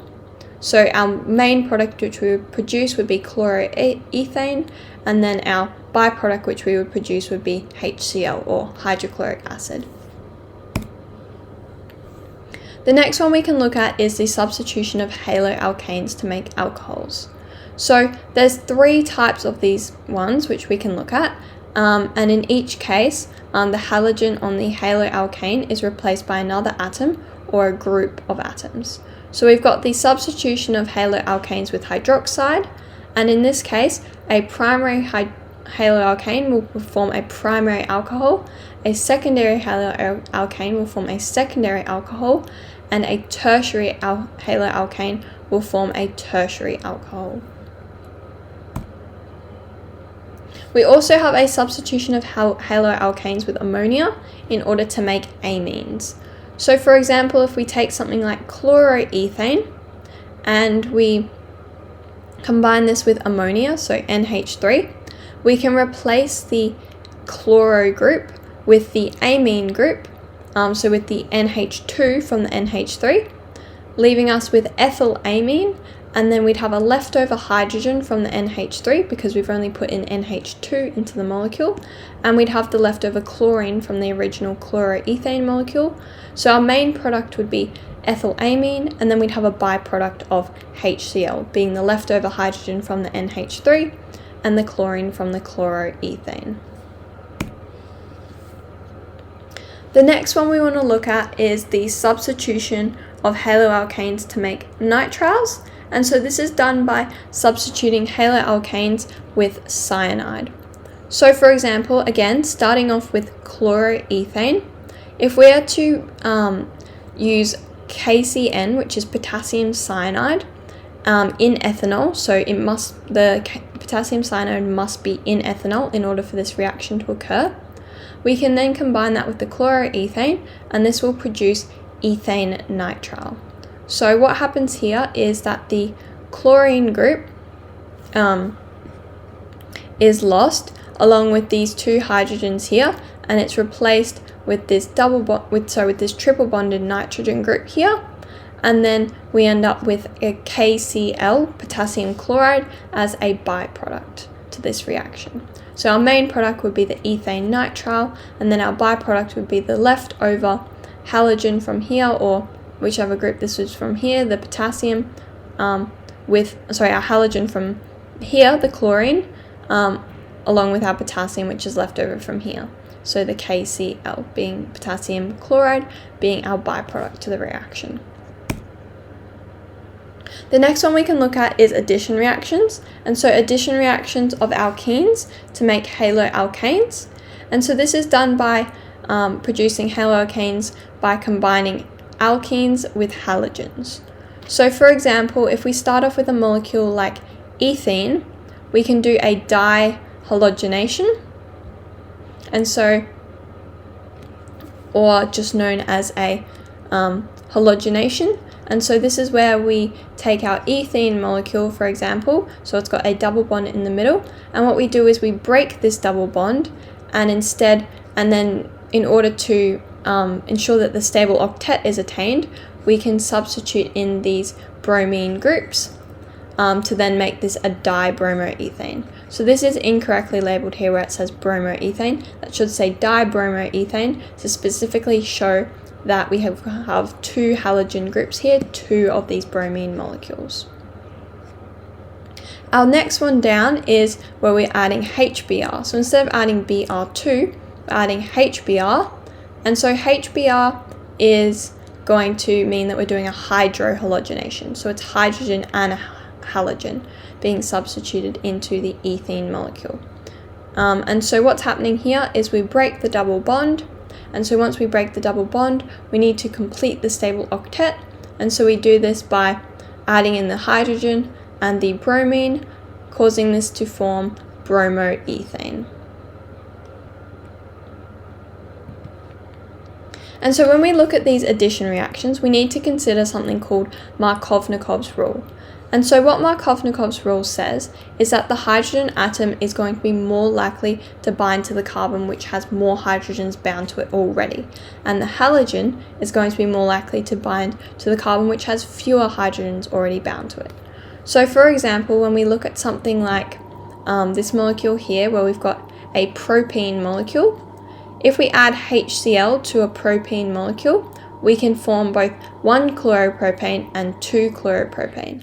And so both of these will be formed, however, we'll have a main product, so our major product, and we'll have a minor product. So there'll be substantially more of one of these possibilities produced than the other.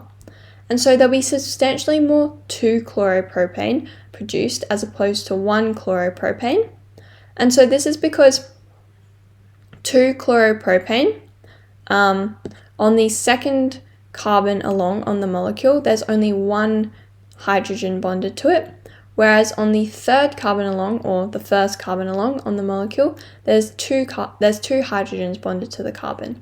And so Markovnikov's rule is saying that hydrogen is going to bond to the carbon which already has more hydrogens bound to it, so it's going to bond to the CH2 part of the molecule as opposed to the CH part of the molecule, resulting in 2 chloropropane as opposed to 1 chloropropane.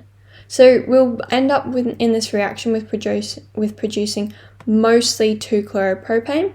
However, there will be a very small amount of 1 chloropropane produced. The next one we can look at is another addition reaction, where we've got addition of alkenes to make alcohols. And so in this particular addition reaction, we add water to alkenes in order to produce alcohols. But what we can notice with this here is that we can't just add water as it is, because if we're adding ethene to a water molecule, ethene is fairly unreactive with water as well, because water is fairly unreactive. So we need an acid catalyst. So we're using H3PO4 just because this is a fairly unreactive acid, but it can be used as a catalyst. And so when we add ethene to H2O under an acid catalyst, we can produce ethanol. And so as we can see here, we don't need to apply Markovnikov's rule to this particular circumstance, being ethene, because each carbon atom has the same number of hydrogens bonded to it. However, if we had a larger molecule, we would need to apply Markovnikov's rule to this particular circumstance to show which particular one would be the major product. So whether the hydrogen would be bonding to which particular carbon and which one the hydroxyl group would be bonding to. And so what we've done in this particular reaction is, like the halogenation ones, we've broken this double bond, and then we've formed a single bond here, and then added the hydrogen and the oxygen and the hydrogen from the water in order to make this ethanol molecule. The next one we can look at is an addition reaction of alkenes to form polyalkenes. And so this is known as a polymerization reaction. We're producing polymers.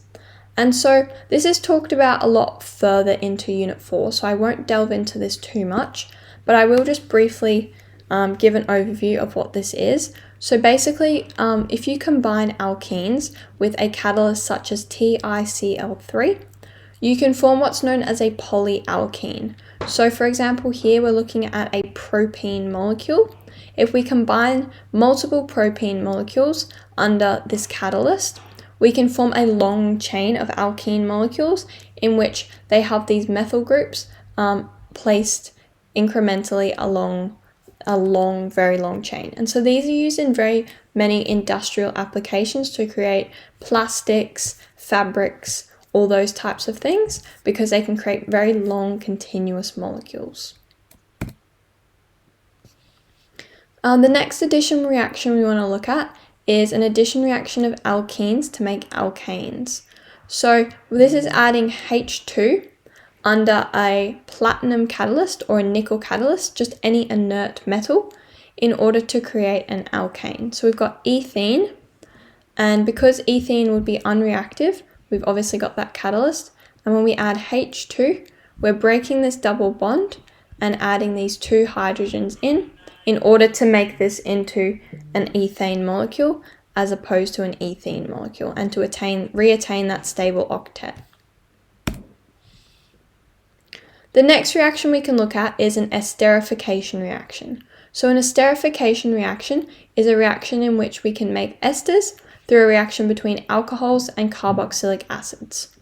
So the general rule for this is that we combine an alcohol plus a carboxylic acid, and so the alcohol part will form the alkyl group of the name, and the carboxylic acid will form the alkanoate part of the name. So for example, if we were to combine ethanol and methanoic acid, we would need to use a concentrated H2SO4 catalyst, so a concentrated acid catalyst, in order for this reaction to occur, and this would then produce an ester, being ethyl methanoate. So the ethanol part becoming the ethanol part becoming the alkyl group, the branched off chain, and then the methyl part becoming the methanoate group on the end.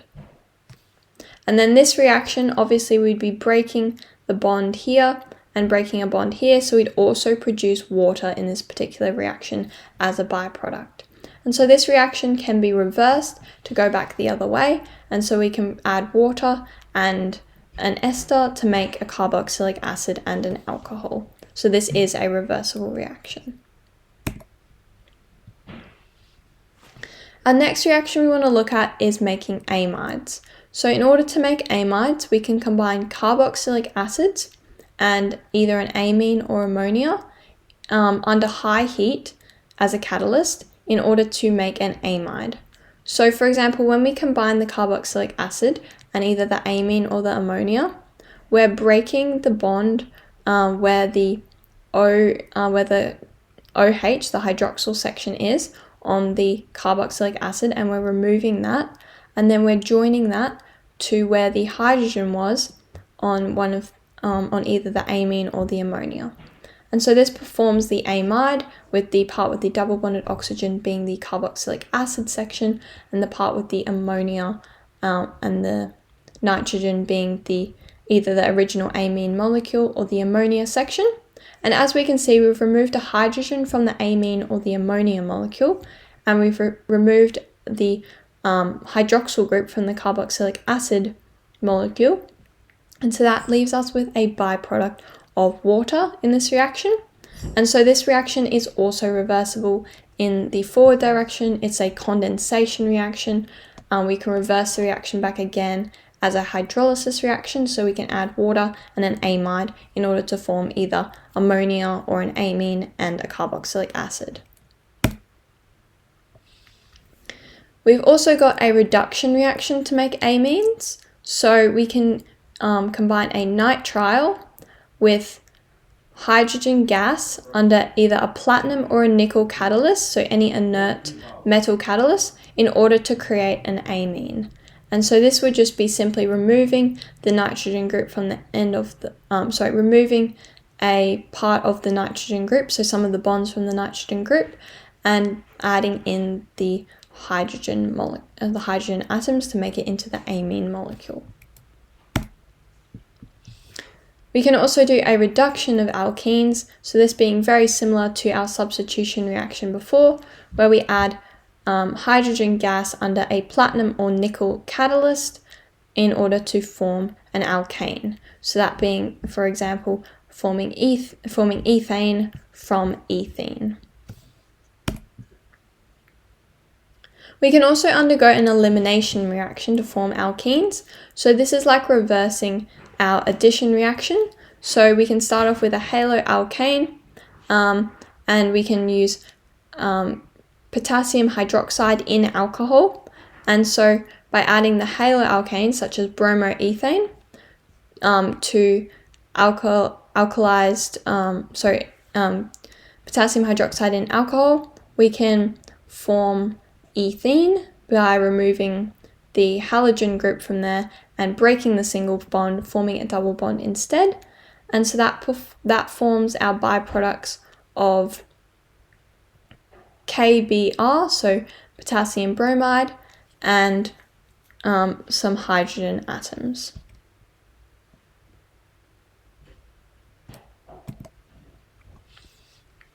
The next one we can look at is an oxidation of primary alcohols to make aldehydes or carboxylic acids.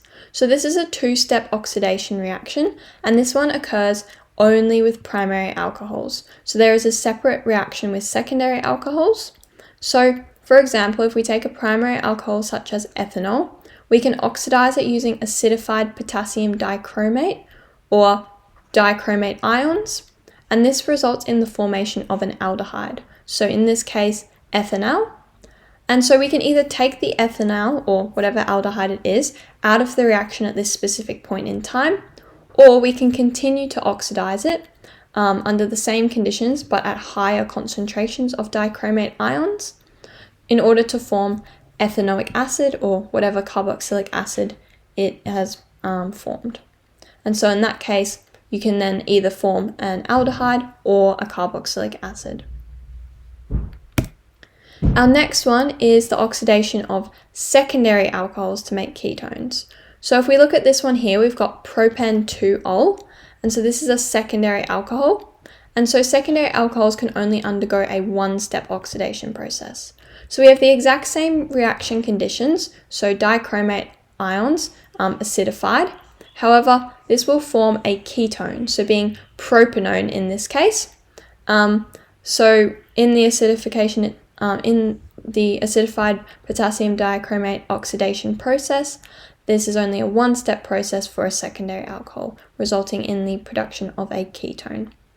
And so we don't have one for the tertiary alcohols because they can't be oxidized. Now finally, we want to look at the complete combustion of alkenes, alcohols, and alkanes. So basically this is just a recap on basically grade 9, grade 10, grade 11 content, but it's always important to just have a recap of this. So we can take a hydrocarbon and we can combine it with oxygen. And so when you see a reaction where the only products are carbon dioxide and water, and one of the reactants is oxygen, you always know that it's going to be a combustion reaction. And so these are pretty common with any molecules which just are made up of carbon and hydrogen, so any hydrocarbon molecules. And so that's why these are related to our organic reactions. So this is taken directly from the syllabus, and this is basically a summary of all of the organic reactions. I would recommend drawing this out, making your own version of this in order to show a summary of how you of all these different reactions, and in order to help you memorize these, because you won't have a copy of this for the exam. So another thing we can do is we can use these organic reactions to help identify solutions. So in order to identify the difference between an alkane or an alkene, we can use bromine water. And so this is because we know that the reaction of an alkane with bromine gas requires UV light, whilst the reaction of an alkene with bromine gas does not require any catalysts. And so we can put the samples of bromine water with our two samples of either the alkane or alkene, so our unknown solutions, in a dark place. And so if the color changes, we'll know that there is whether it's an alkane or an alkene, and then we can put it into sunlight, and if the color is lost, that can also show whether the reaction required UV light or whether the reaction did not require UV light. The next thing we can also do is we can use our primary, secondary, and tertiary alcohol oxidation to determine which type of alcohol we have. So if we have 3 unknown alcohols, we can use potassium dichromate or potassium manganate. And so they each have different colors when they change oxidation states. So you can put the unknown solution into a tube with the alcohol and with the potassium dichromate, and if there's no color change, we'll know it's a tertiary alcohol because tertiary alcohols can't oxidize. If it changes color twice, we'll know it's a primary alcohol because primary alcohols oxidize twice. And if it can only be oxidized once, we'll know that it's a secondary alcohol because secondary alcohols can only be oxidized once. So this is just a summary of what we've done today. So we've looked at the hydrocarbon skeletons and functional groups. We've looked at physical properties, specifically intermolecular forces. We've looked at isomers, our structural and geometric isomers. And then we've looked at the important organic reactions being oxidation, reduction, addition, condensation, elimination, and substitution reactions. And so some important things to take away from this lecture today is that it would be a good idea to memorize the IUPAC naming rules and practice using these rules in order to name organic compounds. And it would also be a good idea to memorize and practice organic reaction pathways. I would recommend doing this by making your own summary diagram like shown in the previous slides from before. So thank you for watching everyone, and good luck.